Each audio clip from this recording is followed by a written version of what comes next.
Jeremy, those images of the northern lights are just incredible. The neons. I know. They're what you see in textbooks, right, Chelsea? I mean, it's beautiful what's coming off of Facebook. Some of our own people who live in our area saw it. But if you did see it, you likely saw it through those images from your phone or from a camera. If you take a long exposure on a cellular device or on your camera, you're able to capture more light than your eyes can perceive in one frame. So what you see in the picture isn't exactly what you saw with the naked eye, and that doesn't mean that the northern lights weren't there. It just means that your phone is able to capture more light than your eyes can. So these photos that I'm going to show you from our viewers and also people who work here at WNEP, like John Meyer of the Aurora from Back Mountain, probably did not look like that to the naked eye, but with a long exposure you could definitely pick up a lot more of those lights than you'd normally be able to. This is from Paulette and Ashley, picking up a lot of those beautiful purples. And if you look really closely in the center of this picture, this is what I love about it. You can see the Big Dipper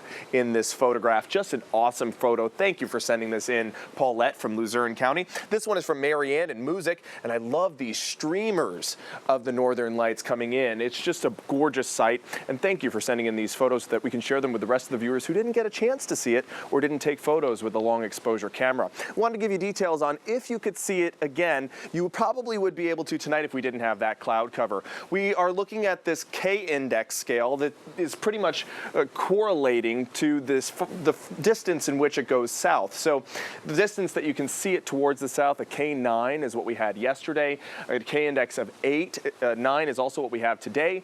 But tomorrow we'll have a K-index of about 6. It'll be moderate. So we might still have a possibility of seeing it. It just won't be as bright as it appeared last night. Now, the way that these northern lights work is that there is a bunch of solar flares coming off of the surface of the sun. The sun goes through many cycles, and it's in its peak of activity right now, and it's shooting off these flares towards Earth in a solar spot that is 16 times the diameter of Earth. It's hurling towards Earth, it interacts with our magnetosphere, and then the different interactions with the gases in the atmosphere is what causes these northern lights. The NOAA Space Weather Prediction Center issued a severe level 5 geomagnetic storm watch. This is the first time this has happened since 2003, and we're probably going to be seeing a little bit of it tomorrow because it will be a little bit clearer than it is tonight.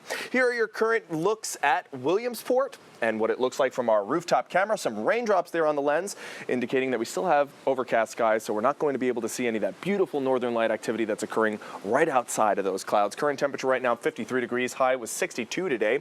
We do have rain showers off to our west. Want to give you a closer look there at Union and Snyder County. That is going to get a pretty big downpour right now near Beaver Springs.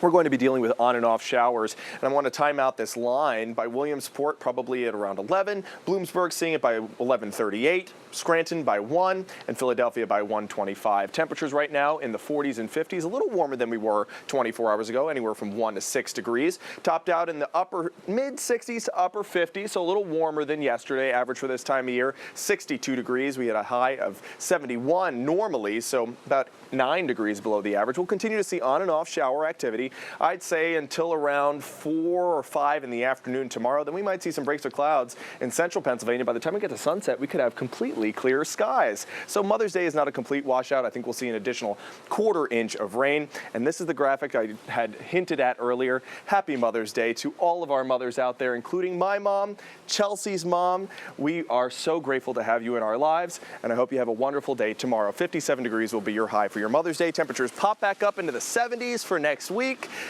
And I do think the next 7 days, the best one will be Thursday with temperatures in the mid-70s and hardly any rainfall. But nonetheless, mothers, even though you don't have the best day dealt to you, I hope you enjoy what you can of it. Maybe a breakfast in bed as it rains outside. There you go. Well, I appreciate you including my mother in that graphic, because at 7 I got a text message and she said, "Why aren't I in that photo?" She deserves to be included just as much as my mom does. They're both wonderful mothers. All right. Thank you so much, Jeremy. Yep.